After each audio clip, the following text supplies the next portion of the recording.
Officer, may I ask the reason? A starving thief like you still has the nerve to ask for a reason? Sir, I object to this. Step out! Let's see what that little black rat has managed to steal. The officer ripped open the duffel bag. Neatly folded clothes tumbled onto the gravel. He used a pocket knife to slice the birthday cake in half. He dumped the entire contents of the glove compartment onto the passenger seat. Nothing. Then, his flashlight beam landed on a steel safe bolted beneath the driver's seat. He grinned broadly. I knew it. You rats belong scurrying around in the sewers, not crawling out into the open. The driver, his voice calm, asked, You want me to open it? The officer laughed. The driver entered the code. The safe lid sprang open. Inside, two objects caught the beam of the flashlight, and the officer held his breath. 18 hours earlier, the man behind the wheel was sitting at a gray desk on the third floor of the E-Ring, Pentagon, Arlington, Virginia. The clock on his monitor said 0530. The corridor smelled like burnt government coffee and floor wax. A janitor's buffer hummed 3 doors down, low and steady, the way machinery hums in a building that never fully sleeps. Somewhere down the hall, a flag was being raised in a stairwell. His nameplate read Dawson T., SR Chief, USN, J3 Solo. The acronyms meant Senior Chief, United States Navy, Special Operations Liaison Officer, Joint Staff Operations. The titles meant he sat in a room where 4-star generals asked him, in plain English, what was actually happening in places the public would never hear about. He was 38 years old. He had 18 combat deployments behind him. On his desk, a coffee mug that read, The only easy day was yesterday. A coin from CENTCOM, dull from being rubbed. A framed photo of a thin black woman in choir robes smiling at the camera with both hands raised. His mother, Loretta Dawson, 65 years old next Saturday. He closed his classified laptop. He locked it in the safe behind his desk. He pulled on a navy windbreaker over his service khakis and walked out into the cool blue dark of the Pentagon parking lot. His section chief, Colonel Briggs, had approved 4 days of family leave the week before. Tell your mama happy birthday from the J3, the colonel had said, and bring thee back some peach cobbler if she's making it. Terrence smiled, just a small one, and pointed the truck south. The drive was 9 hours. He stopped twice, once for gas outside Richmond, once for a cup of coffee at a Cracker Barrel just north of the Georgia line. He drove with the windows cracked, the September air cool and thick with cut hay. He listened to a sermon podcast for 2 hours, then Marvin Gaye for 1, then silence. He thought about his father, who had died of a heart attack 4 winters ago on the front porch of the small clapboard house Terrence was driving toward. His father had been a Marine in Vietnam. His father had taught him 3 things: how to fold a flag, how to keep his hands where police could see them, and how to take a long breath before answering a man who was trying to ruin his day. He reached Magnolia County, Georgia, just before noon. The town was 6,200 people, 1 Waffle House, 1 VFW post, a square with a courthouse on the north side, and a Confederate plaque bolted to the lawn out front. 2 elderly white women sat on a bench across from the plaque. He nodded at them as he passed. They did not nod back. One of them, he noticed, tightened her grip on her purse. Greater Zion AME stood 3 blocks east of the square, its white paint flaking, its bell tower listing slightly south. He parked. He walked up the steps. His mother was already coming down them, choir robes still on, both hands out. Boy, you let your mama wait. Mama, I'm 20 minutes early. 20 minutes is waiting. She held him for a long time. She smelled like Jergens lotion and Sunday hymnals. He closed his eyes. For about 4 seconds, he was not a senior chief. He was just her boy. The birthday dinner went late. Aunts, cousins, 3 deacons, a 7-layer cake on the kitchen counter. His niece, Jasmine, 16 and sharp as a knife, cornered him by the porch and said, Uncle Terry, I want Annapolis. I'm not asking, I'm telling. He told her he'd call a recruiter Monday morning. She hugged him so hard he laughed out loud. At 9:40 p.m., his secure phone buzzed once on the kitchen counter, a signal message from a number that did not exist on any directory. Asset Blue Finch, window 0700 EST, skiff required. He read it twice. He looked at his mother. He kissed her forehead. "Mama, I gotta go." "Now? Tonight?" "Now. Tonight. I'm sorry, Mama." She pressed a Tupperware of peach cobbler into his hands and waved him off the porch. He loaded the truck. Duffel of khakis, the wrapped sapphire earrings he hadn't given her yet, the leftover birthday cake, and the steel safe under the driver's seat, locked. He pointed the truck north on Highway 19. Mile marker 83 was 41 minutes away. Highway 19 ran flat and black between two endless walls of peach orchard. Mile marker 83 sat in the shadow of an old Coca-Cola billboard, paint peeling from the bottle's red side. Officer Brad Anderson had parked his cruiser there for 9 years. He liked the spot. The billboard ate his headlights. Drivers never saw him until it was too late. He sat behind the wheel, sunflower seed shells in a paper cup on the dash, his radio low on AM sports. The Falcons had lost. He was already in a bad mood. The air inside the cruiser smelled like stale coffee and old vinyl.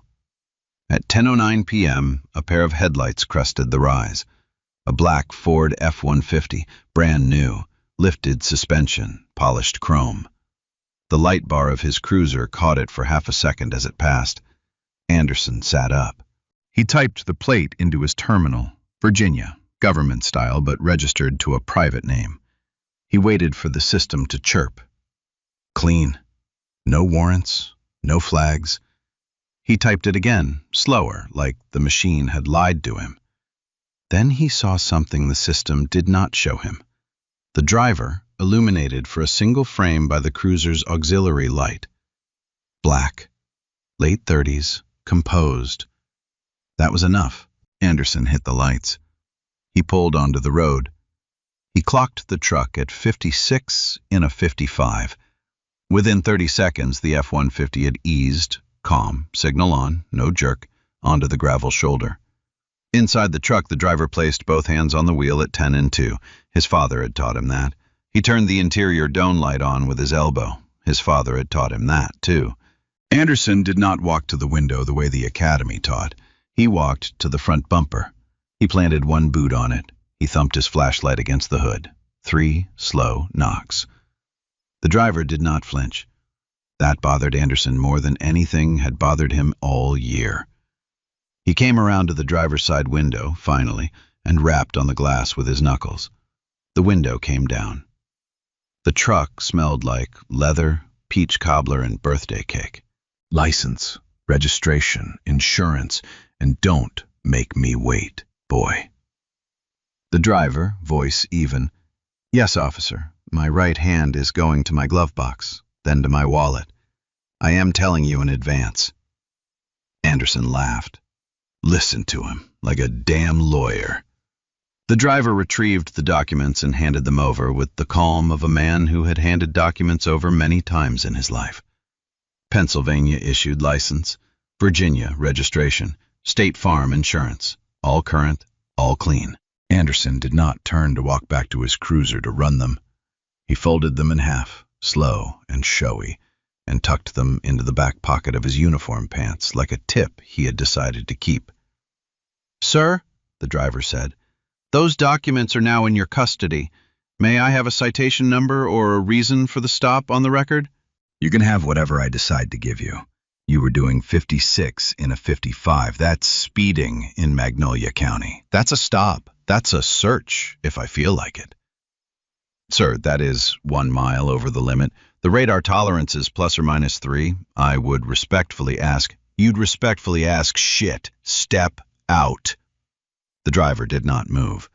He kept his hands at 10 and 2. He said very quietly, Officer, am I being detained? You are now. Out of the vehicle. A second set of headlights crested the rise. Slower, more careful. Magnolia County Sheriff's Unit 12 pulled in behind Anderson's cruiser. The driver's door opened. Out stepped Deputy Carla Brown, 23 years old, 6 months on the job, body cam clipped center chest, light blinking red. Brown was white, blonde, small-framed. She had grown up 4 counties south. Her uncle was a state trooper. Her father had wanted her to be a kindergarten teacher. She had wanted to be the deputy who showed up on the worst day of a stranger's life and made it 1 degree less terrible. In 6 months on the job, she had not yet managed it. She walked toward Anderson's cruiser. She saw the F-150. She saw the driver, hands on the wheel, dome light on, doing every single thing the law asked a black man to do at a traffic stop, and she felt her stomach close. Because 6 weeks earlier, on this same stretch at mile marker 81, she had stood right here. The driver that night had been a 61-year-old AME pastor from 2 towns over, Reverend Eli Johnson. Anderson had searched his Camry for 45 minutes. He had emptied the man's hymno binder onto the road, pages fluttering across both lanes. He had let the canine alert on a wheel tap she had heard with her own ears. The Reverend had cried, quietly, with his forehead on the warm hood of his own car. She had stood beside the cruiser and said nothing. She had gone home that night. She had watched her own body cam footage alone in her kitchen with the lights off. She had not slept for 3 nights. Every shift since then she had charged the body cam to 100%. She had carried a spare battery in her belt pouch. She had told herself a smarter version of her would speak up next time. She walked toward Anderson's back bumper. Tonight was next time. Anderson did not greet her. He gestured at the truck like a hunter gesturing at a deer. Brown, watch and learn. You want to know how I know? Look at him. Brand new $60,000 truck, dark tint. DC address on the registration, driving south to north at 10 at night. That's the Trinity rookie. My TO, Sergeant Halloway, 22 years on this stretch. He taught me. You spot the Trinity, you find your cause. Hasn't failed yet. Brown said nothing. The red light on her body cam blinked once per second. Anderson turned back to the truck. He shone his flashlight through the back window. He sniffed the air, theatrical. You smell that, Brown? Air freshener, pine, real heavy. That's a masking agent. 9 times out of 10, that's covering product. Officer, the driver said, the air freshener is a little tree. It was a gift from my mother. There is no masking agent in this vehicle. There are no narcotics. There are no firearms outside of the lawfully secured one I am about to disclose to you. I didn't ask you. Anderson kept circling. He shone the flashlight on the driver's eyes through the windshield. Look at those pupils, Brown. Pinned. He's on something. I can see it from here. The driver's pupils were a normal size. Brown could see that too. She kept her mouth shut. Her hand drifted to the body cam on her chest. She tapped it once, a small, deliberate tap, and the indicator brightened. She was making sure. Anderson rapped his knuckles on the truck's window again. Out! Now! Or I drag you out! The driver stepped out without hurry. He kept his hands in plain view. He walked to the rear bumper. He sat on it, the way a man at the end of his patience sits down in his own kitchen. Anderson radioed for the canine unit for officer safety. The canine, a 6-year-old Belgian Malinois named Diesel, arrived in 9 minutes with a handler who had been Anderson's high school football teammate. The handler did not look Brown in the eye. He walked Diesel around the truck once. Once. The dog did not alert. Diesel's breath fogged the chrome of the rear bumper. Cicadas screamed in the orchard behind them. Anderson stepped close to the front passenger wheel well. He tapped it twice with the side of his boot. 2 soft, deliberate thumps that anyone listening on body cam audio would catch. Diesel sat. Diesel barked once. Anderson clapped his hands. Well, well, well. Alert. Probable cause. Brown, log it. Brown did not log it. Brown said into her shoulder mic, very quietly, Dispatch, Unit 12, Canine alert at mile marker 83. Be advised, audio on my body cam captured a wheel tap immediately prior. Anderson's head snapped around. What did you just say? I said what happened, Brad. You little... Officer Anderson, the driver said from the bumper, I do not consent to a search of my vehicle. I am asserting that right respectfully and on the record. I am informing you that the search you are about to conduct is being performed in violation of the Fourth Amendment of the United States Constitution. Anderson turned. He grinned. The kind of grin a man uses to cover the fact that he just heard something he did not understand. Buddy, you've been watching too much TV. He popped the driver's door open. Section 4. Rising Tension. 1,544 over 1,575. Kong, plus or minus 5%. 1,496 to 1,654. Anderson hauled himself into the cab like a hunter into a blind. The glove box hung open. He yanked it the rest of the way off its hinges, plastic cracking under his hand.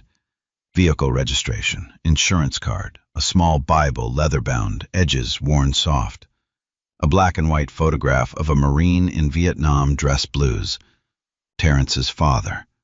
21 years old. The only photo Terrence carried of him. Anderson dropped it onto the asphalt face down. His boot came down on the corner. He did not lift his boot. He dragged the duffel out of the back seat. The zipper caught. He sawed through it with his pocket knife. Folded service khakis. Pressed that morning at a Quarters in Arlington, spilled onto the gravel like dry leaves. He kicked them aside with the toe of his boot. One sleeve unfurled into a puddle of motor oil at the road's edge. He found the birthday cake next, in its white bakery box on the passenger seat. He flipped the lid open.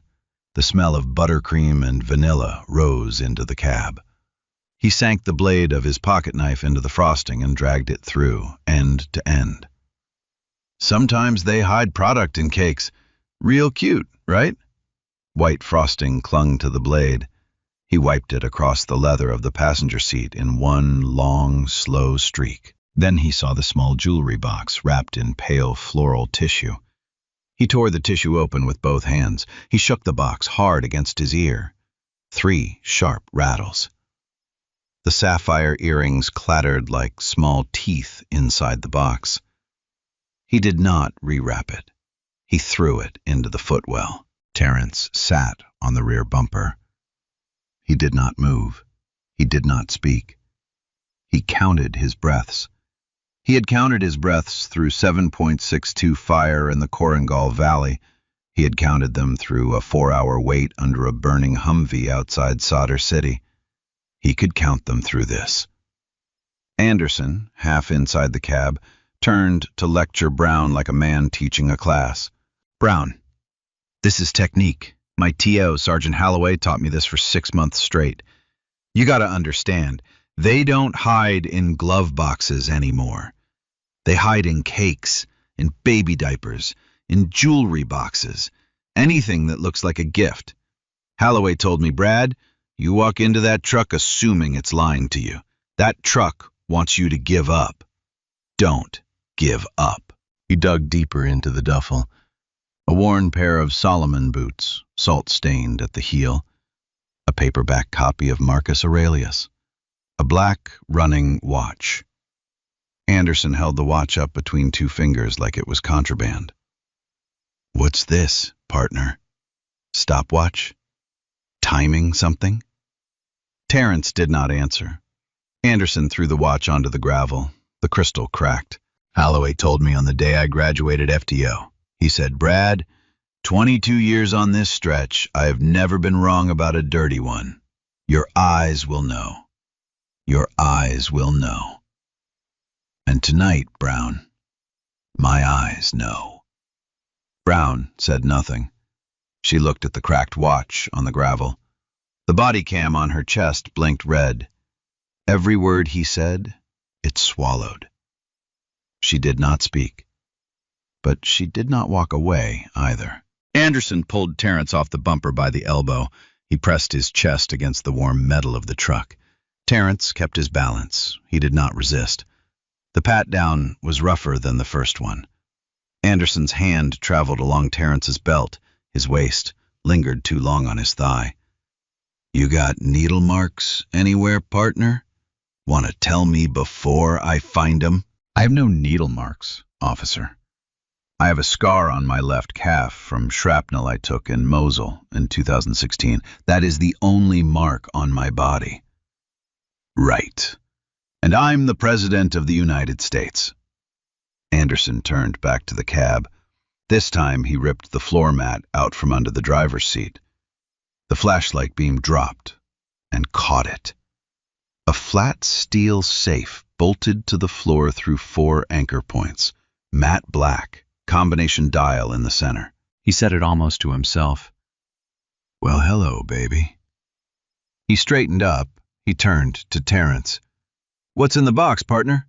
"That is a federally registered Department of Defense lockbox. Inside is a lawfully secured firearm and official government identification. I am informing you of its contents in advance, voluntarily, for officer safety. I am asking that you cease this search and contact your supervisor." "Open it." "Officer, I am asking you to open it!" Terrence slid out from under Anderson's grip. He walked to the driver's door. He knelt beside the seat. He turned his back so that Brown's body cam would see his face, his hands, every motion he made. He spun the dial. 1 number, 2, 3, 4, 5, 6. The lid lifted with a soft hiss of escaping air, cool against the warm cab. Anderson leaned in. He looked into the safe the way a man looks into a vein of gold he has been digging toward for 9 years. He was smiling again. On top, a leather credential wallet, gold embossed at the corners, held shut by a small magnetic clasp. Anderson lifted it out. He opened it. Inside, under the white-yellow cone of his flashlight, sat a laminated identification card. The photograph was Terrence, looking straight into the camera, in service khakis. The card read in raised lettering, U.S. Department of Defense, Dawson, Terrence J. E8, SAR Chief, USN. Assignment, Pentagon, J3 Solo. A small gold star in the upper right corner, the marker of cleared compartmented access. Anderson's smile did not fade. It died. Not slowly. It died the way a light dies when somebody cuts the wire behind the wall. He set the wallet down on the floor mat. He reached in again. His hand was no longer steady. The second object? A small black velvet box, about the size of a wedding ring case. He opened it. Inside, against a bed of black velvet, a gold device caught the flashlight beam and threw the light back. 2 eagle wings spread wide. A naval anchor. A flintlock musket. A cocked trigger. A trident. A Navy SEAL trident. Beneath it, folded once, lay a navy blue ribbon. At its center, mounted on a small bronze backing, sat a single silver star. Anderson did not breathe. The cicadas in the orchard, which had been screaming for the better part of an hour, stopped, all at once, the way they do when something larger has entered the field. A pickup truck passed on the southbound lane. Its headlights swept across the scene. It did not slow. It did not see. On this stretch of road, at this exact second, there were 2 men. One was not breathing. The other was counting his breaths. Anderson tried to recover. He pulled his voice back into shape, 1 word at a time. A bead of sweat slid down his temple and disappeared under his collar. This stuff. Anybody can buy this online, eBay, surplus stores. I've seen knockoffs. I've seen guys, cosplay guys, military fakers, they get this stuff in the mail. He turned the credential wallet under the flashlight. He was looking for a hologram seam, a missing watermark, anything. The hologram on the DoD card shifted from a star to a small American flag and back to a star, exactly as the genuine article did. Brown, from beside the cruiser, voice low and clear. Brad, the cam is hot. Shut up, Brown. Brad, my cam has been on since I arrived. It is recording everything, including the wheel tap, including this. I said shut up! Anderson turned in place. He was holding the Trident box in his right hand. He was holding the credential wallet in his left. He did not know where to put them down. The Trident caught his flashlight again and gleamed like something alive. Terrence rose from the floor of the cab. He stood up straight. He was not taller than Anderson. They were the same height, but the way he stood made the cab smaller. Officer Anderson. His voice was not loud, not at all. My name is Senior Chief Terrence J. Dawson, United States Navy. The credential in your left hand is the property of the Department of Defense and is classified federal identification. The Trident in your right hand is the property of the United States Navy and is the warfare device of a member of the Naval Special Warfare Community. The ribbon beneath it is a silver star, awarded in 2016. You are currently in possession of 3 pieces of federal property that you removed from my vehicle without warrant and without my consent. I am giving you one chance. Return them. To my hand. Anderson did not move. The flashlight in his hand began to shake. Terrence used his left hand, slow, visible, to reach into the chest pocket of his polo shirt. He drew out a phone. It was not his iPhone. It was matte black, rubber-armored, no manufacturer logo. Along the edge, embossed in dull gold, a small seal. DOD. Anderson took a step back. Hey, what is that? This is a Department of Defense secure communications device, Officer Anderson. I am placing a call. On speaker. Deputy Brown's body cam will capture it as evidence. He tapped the screen. A pre-saved number. A single ring. A man's voice, calm, awake, military clean, came through the speaker. J3 watch floor. Lieutenant Commander Stevens. This is an unsecure line. Identify. Stevens, it's Senior Chief Dawson. Authentication, Bluefinch Alpha 02. A keystroke, 2 seconds. Senior Chief, auth confirmed. Status. I am being unlawfully detained on Highway 19, mile marker 83, Magnolia County, Georgia, by a sheriff's deputy who is currently in possession of my CAC, my Trident, and a silver star, removed from my locked vehicle without warrant. Recommend you notify Colonel Briggs, DOD IG, and FBI Atlanta Field Office immediately. Copy all, Senior Chief. Notification chain initiated. Stevens out. The line clicked dead. The speaker went silent. The cicadas were still silent. The only sound on the road was the faint tick of Anderson's cruiser engine cooling. Anderson stared at the phone in Terrence's hand, the way a man stares at a stick of dynamite somebody has already lit. Okay. He pushed his hands forward, Trident box in his left, credential wallet in his right. Look, Senior Chief, sir, let's take a beat here. This is a misunderstanding. He tried to hand the Trident back. Terrence did not raise a hand to receive it. No, officer. Sir, you seized these items as evidence of a crime you believed I committed. They will remain in your custody until your supervisor arrives and documents the chain of evidence. That is the law. You will not skip it tonight. Anderson flushed red, then white. He tried to laugh. It came out as a cough. Come on, partner. I was just doing my job. You understand, right? Officer Anderson, stop talking. Anything you say from this moment forward is being recorded by Deputy Brown's body cam and will be entered into evidence. I am advising you of this for your own protection. Anderson closed his mouth. He looked down at the Trident in his left hand. It still gleamed under the flashlight. Brown stepped forward, not toward Anderson, toward Terrence. She stopped a half step behind his right shoulder. She did not look at him. She looked down at her own body cam, checked the red light one last time, and keyed her shoulder mic. Dispatch, Unit 12. I need Sheriff Wilson, Code 2 to mile marker 83, Highway 19, immediately. 12, Dispatch, Code 2 acknowledged, ETA 14. Dispatch, additional. I wanted on log that my body cam has been recording continuously since arrival.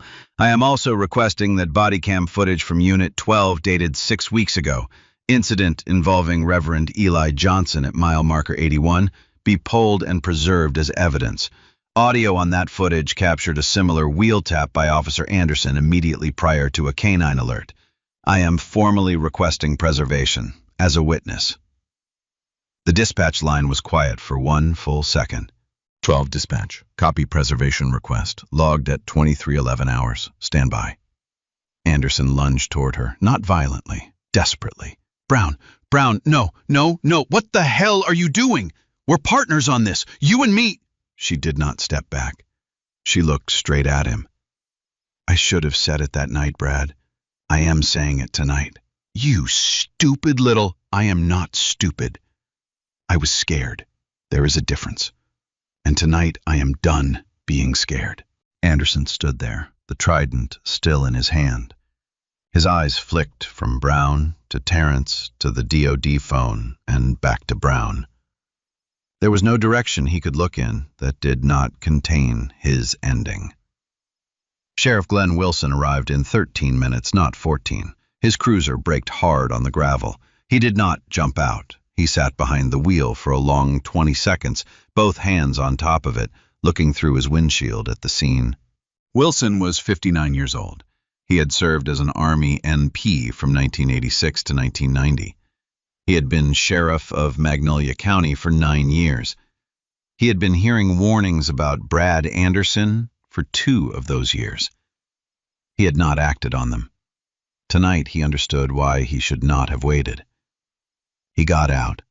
He walked straight to Anderson. He did not greet him. Brad, give me the badge. Sheriff? Sheriff, listen. This is Brad. The badge. The sidearm. Now. Anderson tried to open his mouth. Wilson did not allow it. He unpinned the badge from Anderson's chest himself. He instructed Anderson to draw his sidearm with his left hand, thumb and forefinger only, and place it on the hood of the cruiser. Anderson complied. His hand was shaking so badly the pistol struck the hood twice before it settled.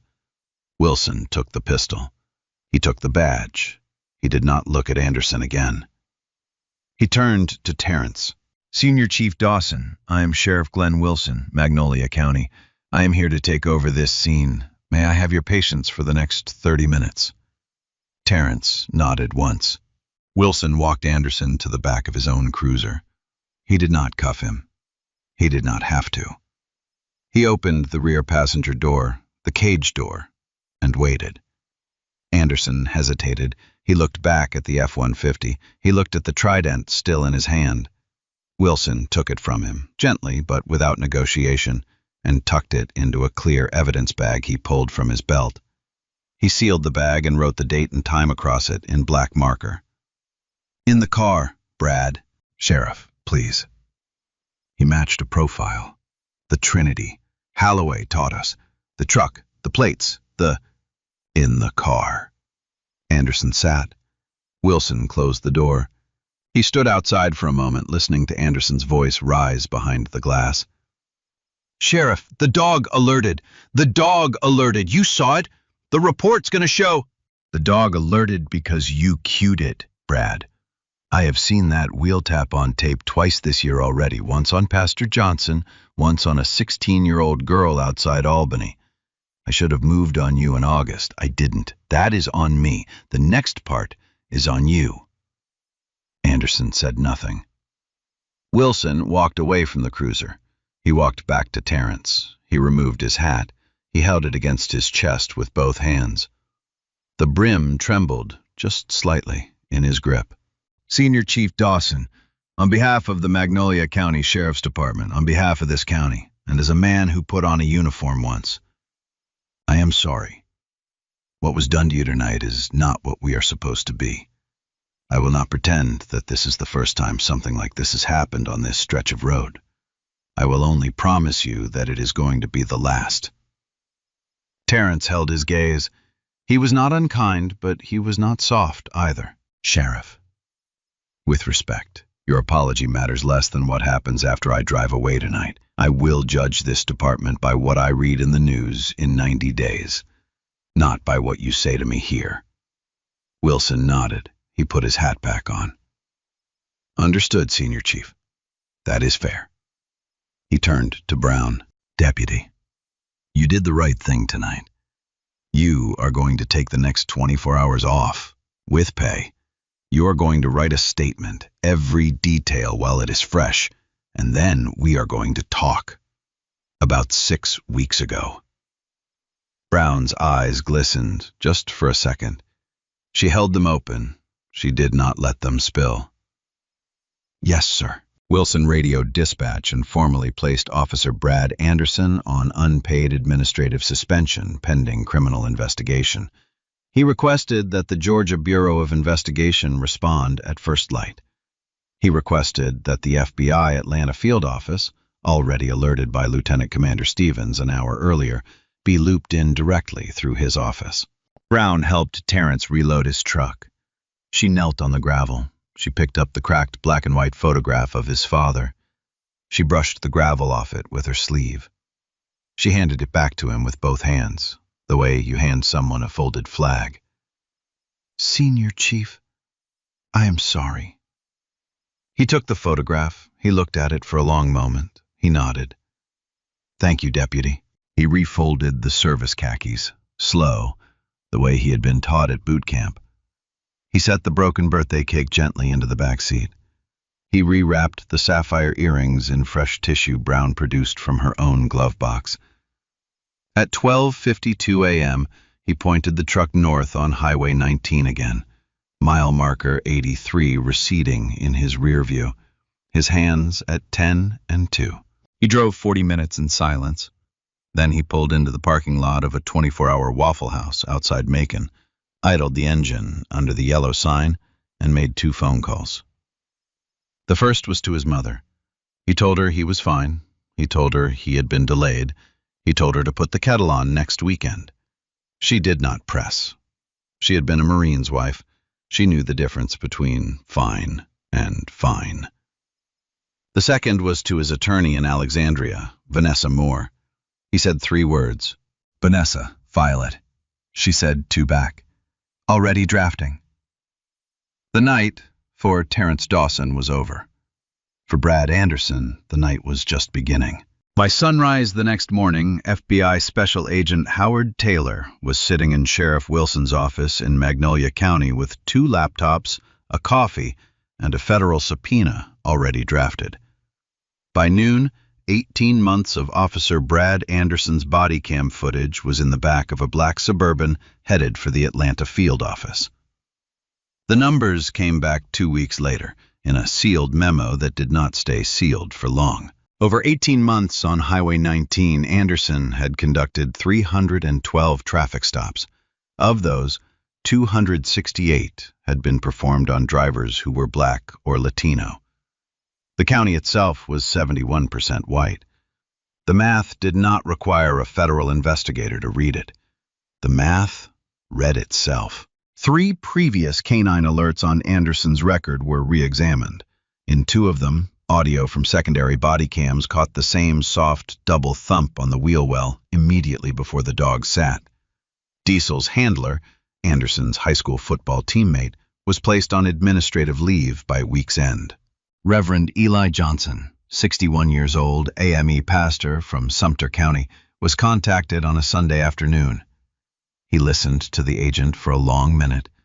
Then he said in a voice that did not rise, "Son, I have been waiting 6 weeks for that phone call. Tell me where to sign." A Latina schoolteacher named Maria Reyes was the second to come forward. A 21-year-old college student named Andre Banks was the third. Anderson had searched all 3 of their vehicles. Anderson had found nothing in any of them. Anderson had written in every single report the words, "consent given voluntarily." The local Atlanta affiliate broke the story on a Thursday. By Friday at noon, it was national. CNN, NBC, The Washington Post ran a front-page piece titled simply, "The Trident in the Truck." The Atlanta Journal-Constitution ran an editorial calling for the resignation of every elected official in Magnolia County who had received a campaign donation from the Anderson family. Veterans groups across the political spectrum issued statements of support, even the ones who normally did not. A SEAL Team 6 veteran posted a single sentence on social media. "Senior Chief Dawson is one of ours. Treat him like one of yours." It was reshared 2 million times in 48 hours. The federal trial of Bradley J. Anderson opened in the Northern District of Georgia 8 months after the stop. The charges? Deprivation of rights under color of law, 18 U.S.C. Section 242, falsification of police records, and witness tampering. The witness tampering charge had been added when phone records showed Anderson had called Deputy Brown 3 times in the week after the incident, pressuring her to remember it differently. The prosecution called Deputy, now Sergeant, Carla Brown to the stand on day 2. She had been hired by a neighboring county after Magnolia could not find a place for her. She walked to the stand in a clean-pressed uniform. She had not yet turned 24. The prosecutor asked her why she had not spoken up the night of Reverend Johnson's stop, 6 weeks before mile marker 83. Brown sat in silence for 15 seconds. The courtroom did not breathe. Somewhere, a chair creaked. "Because I was scared of him," she finally said. "And because I told myself a smarter version of me would speak up next time. I am not proud of who I was for 6 weeks. I am trying to be someone Reverend Johnson can one day forgive." Reverend Johnson sat in the second row. He nodded once, slowly, the way a man nods at a hymn he has known all his life. The prosecution called Senior Chief Terrence Dawson on day 3. He wore dress uniform. The silver star sat on his chest. The trident sat above it. He raised his right hand and swore the oath without taking his eyes off the jury. The prosecutor asked him why he had stayed so calm that night. "Ma'am, I have been in firefights where breathing was the only thing keeping me alive. Mile marker 83 was no different, except that night I was not fighting for my country. I was fighting to be allowed to be a citizen of it." The defense called Bradley Anderson on day 4. He took the stand in a suit 1 size too large. He still tried, in his own halting way, to invoke Sergeant Holloway. He still said the words, "the Trinity." He still said his eyes had known. He still tried twice the phrase, "Anybody can buy this stuff online." The jury heard him say it. The jury watched the body cam footage on a screen the size of a small wall. The jury watched Anderson's smile die when he opened the safe. The prosecution played that moment twice. The second time, the foreman closed his eyes. The jury deliberated for 5 hours. They returned guilty on all 3 counts. Sentencing came down 60 days later. 84 months in federal prison. 3 years of supervised release. Permanent decertification as a peace officer in the state of Georgia. Lifetime federal firearms prohibition. A separate civil settlement against Magnolia County, the dollar figure of which Terrence Dawson never publicly named. Because on the same afternoon the check cleared, he signed it over to a scholarship at Greater Zion AME and to the Navy SEAL Foundation in equal shares. The county was ordered to implement reforms with teeth.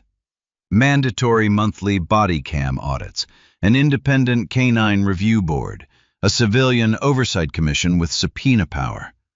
The town that for a very long time had not wanted to look at itself in the mirror finally had to. You can guess what came down off the courthouse lawn that spring. I will not even say it. Sheriff Glenn Wilson did not seek re-election.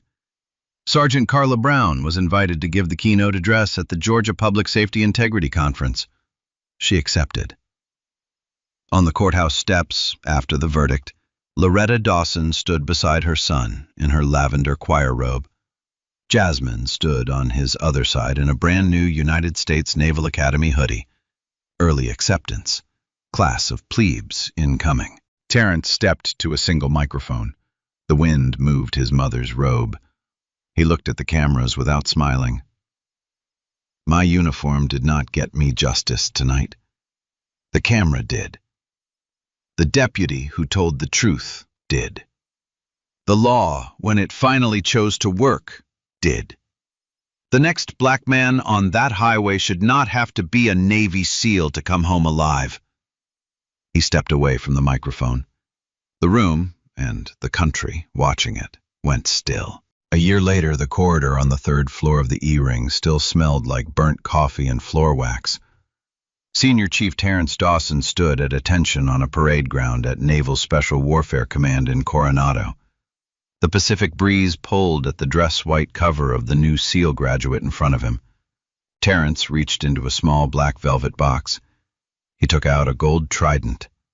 He pinned it through the fabric of the young man's chest. He shook his hand. He did not let go for 3 full seconds. 3,000 miles away, Loretta Dawson stood at the front of the Greater Zion AME choir on a Sunday morning, lavender robe swaying.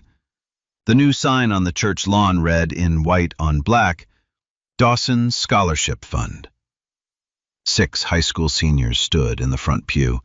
4 of them already had college acceptance letters. In Annapolis, a 16-year-old plebe named Jasmine Dawson marched past the Naval Academy chapel in formation, her uncle's old service number penciled on the inside of her brim. She did not know he had done that. She would find it on the day she graduated. In a classroom outside Atlanta, Sergeant Carla Brown taught a module on body cam ethics to 15 rookie deputies. She told them the story of mile marker 81 before she told them the story of mile marker 83. She told them in that order on purpose. In a back acre of pasture outside Magnolia, Glenn Wilson, no longer sheriff, just Glenn now, planted his 11th peach tree of the spring. His wife brought him iced tea. He thanked her without looking up. In a federal correctional institution in central Alabama, Bradley J. Anderson sat alone at a metal table in the yard during his 1 hour of outdoor time. He did not have visitors. He had stopped asking for them. And in the second row of Greater Zion AME on a Sunday in October, Reverend Eli Johnson preached on the book of Amos, "Let justice roll down like waters." In the third row, a young white woman in civilian clothes sat with her hands folded. After the service, he met her at the door. He shook her hand. She did not let go for 3 full seconds either. Out on Highway 19, the shadow of the old Coca-Cola billboard still fell across mile marker 83 at dusk. A new cruiser sat there now. Sometimes. The deputy was not Carla Brown and was not Brad Anderson. Cicadas screamed in the orchard. No one tapped any wheels. So here is what I want from you tonight. If you were Deputy Brown 6 weeks before mile marker 83, standing on the shoulder of a dark road watching Reverend Johnson get the exact same treatment, body cam blinking red on your chest, would you have hit record and walked away? Or would you have done what she did the second time, knowing it might cost you your career, your county, every friend you grew up with? Be honest in the comments. I am not asking the easy version of that question. I am asking the hard one. If this story moved you, hit the like button. It tells the algorithm to put this in front of someone who needs to hear it tonight. Share it with somebody you love who still thinks just comply is the end of the conversation. And subscribe, because I am telling one of these stories every single week. The next one is about a black ER doctor, a country club in Connecticut, and a glass of red wine that changed everything. Justice did not show up on Highway 19 because Terrence was a SEAL. Justice showed up because a camera was on. A rookie finally stopped lying to herself, and a record got made. So make the record. Every single time. For everybody. Even when nobody famous is watching. Especially then. I will see you in the next one. The story is over, but one thing keeps sticking with me. We all tell ourselves the same little lie. Next time, I will speak up. Next time, I will push back. Next time, I will do the right thing. But this story taught me something hard. Next time almost never comes, or when it does, we find a new reason to put it up again. Because the first time you stay silent, it hurts. The second time, way easier. You have got a precedent now. You stayed quiet once, and the war didn't end. So you stay quiet again and again. Little by little, you train yourself into someone who never speaks up. That is the scary part. It's not one big decision that turns us into the person who looks away. It's 100 small ones. Each time saying next time until next time quietly becomes never. We all owe a next time somewhere, a truth we need to tell, an apology we keep postponing, a wrong we keep meaning to call out, and every time we back up, not the right moment. But here's the thing, there's never a right moment. Speaking up only counts when it's still hot. Wait until it's easy, and it's already too late. So this week, the next time you have been carrying, make it this time. If you were that deputy, would you have spoken up the first time? I read every comment, hit like, subscribe. See you next time.